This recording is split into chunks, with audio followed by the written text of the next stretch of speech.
Assalamu alaikum dostlar. Rостовтон келген ушул өспүрүм сатылат. 2 жашта. Келгенине 1 жыл болуптур достор. Өтө корсураак жылкы экен. Жаныбар шок жылкы экен да достор. Өзү дагы эч нерсени карабайт экен, эч нерсени тоготпойт экен достор.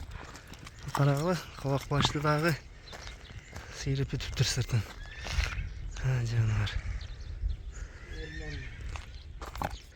Достор, жетелегенге да жакшы көнө элек бир аз. Корсураак жылкы экен. Акырын көрсөткөнгө аракет кылабыз. Келгенине 1 жыл болуптур. Соору тараптары да аябай жакшы экен. Жаныбардын корстук өжөрлүгү өтө жакшы экен достор. Ал жактан карагыла, жылкынын кабагы да бөлөкчө экен карагыла. 2 жаш экен болгону, туяк буттары баары таза достор, сооктары жакшы. Тартыңыз, секирин. Жаныбар жетелеген көнбөптүр достор. Ары бери бастырышта кыйын болуп атат. Жылкынын негизи кабагы өтө бөлөкчө экен. 2 жаш. Мунун боюн өлчөбөдүм дедиңиз, а? Boyunu ölçüyorum. Boy 1.60'a жақын. Корсураак экен, буну өлчөгөнгө. Тартыңыз, кетип калбасын. Достор, адрес Бишкек, Аламбүдүн районуна карайт бул жак. Дордой 2.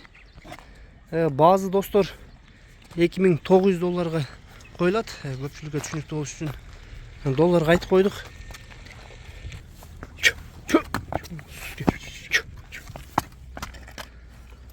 Жакшы минип үйрөтүш керек достор. 2 жашка жетип минер убагына да келип калыптыр жылкы.